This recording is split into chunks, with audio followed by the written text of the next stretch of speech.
Now that you've had some experience working with sequences, we're going to look at a specific type of sequence called arithmetic sequences. So we're going to find a recursive definition for arithmetic sequences. Then we're going to find a closed formula. Alright, so an arithmetic sequence is a sequence where the difference between each pair of adjacent terms is exactly the same. So as an example, suppose we have a sequence that starts with 5. It's got to start somewhere.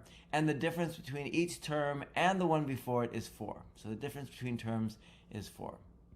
So our first one's 5. If we want to imagine what's the next term going to be where the difference is 4, that's going to be 9, right? 9 minus 5 is 4.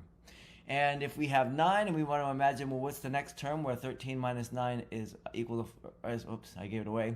Where the number minus 9 is equal to 4, that gives us 13. The next one, what minus 13 gives us a value of 4, that's 17. And then we just keep on going like that. And if you look at any set of adjacent terms, if you take the next one and subtract the one before it, you always get 4. It doesn't have to be a positive difference though, right? It could be that your difference between each term is negative. So in this one, we're going to start with 7, and then the difference between each term is going to be negative 3. So if you start with 7, you ask yourself, well, what number am I going to subtract 7 and get negative 3? That's going to be 4. 4 minus 7 is negative 3. And the next one is going to be 1, because 1 minus 4 is negative 3. Then negative 2 minus 1 is negative 3, and so on. You get this sequence. So here's another way of looking at arithmetic sequence. You could just start with a number and then add the same number to each term to get the next term.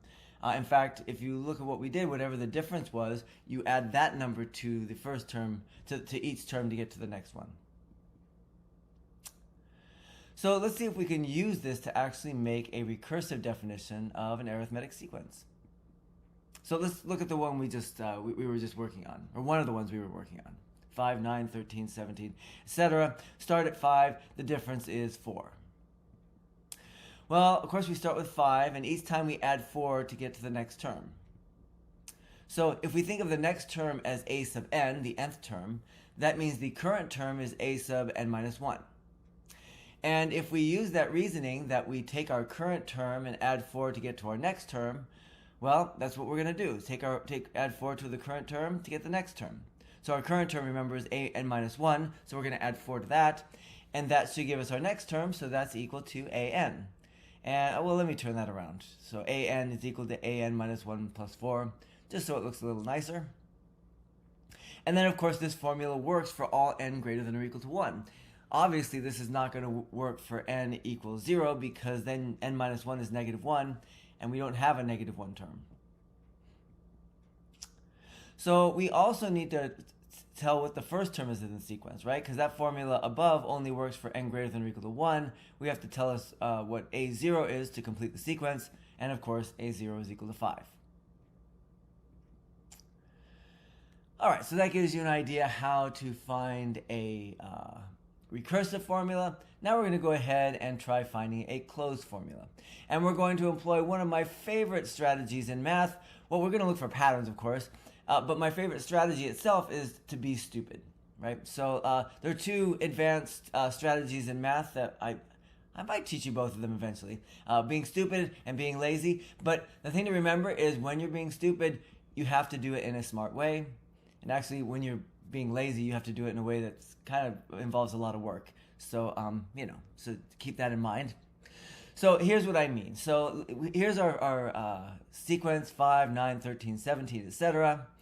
And what I'm going to do is I'm going to look for patterns in what's happening between the terms. Now the first one is just a0 equals 5. Nothing we can do with that one. Now this is an arithmetic sequence, so to get from a0 to a1 we add 4. Now a smart person would just say, oh yeah, 5 plus 4, I know what that is, that's equal to 9. But we're going to pretend that we're stupid, and we're just going to leave it as 5 plus 4. Now to get to a2, you take a1 and you add 4, so you take that 5 plus 4 and add 4 again. And to get from a2 to a3, you add 4 again. And notice how being stupid enables us to find some patterns, right? So for a1, you notice there's a 5 with 1 4 added on. With a2, there's a 5 with 2 4s added on. With a3, there's a 5 with 3 4s added on. And the pattern, of course, for an is you start with 5 and you add 4 to it n times. And that gives us a formula, 5 plus 4n equals an. And that is a nice closed formula. All right, so that gives you an idea about how to get started on working with arithmetic sequences anyway. Now, the activities PDF file is called Arithmetic and Geometric Sequences, included with this video. The first one is an arithmetic sequence that you should work on right after this video. And it involves picking an example for yourself. And I encourage you to pick one that is challenging, maybe not super challenging, but challenging enough that you have to do some work. The second problem is a geometric sequence. You can try working on it if you want, but if you feel like you need some help, you can watch the next video, which is entitled Geometric Sequences.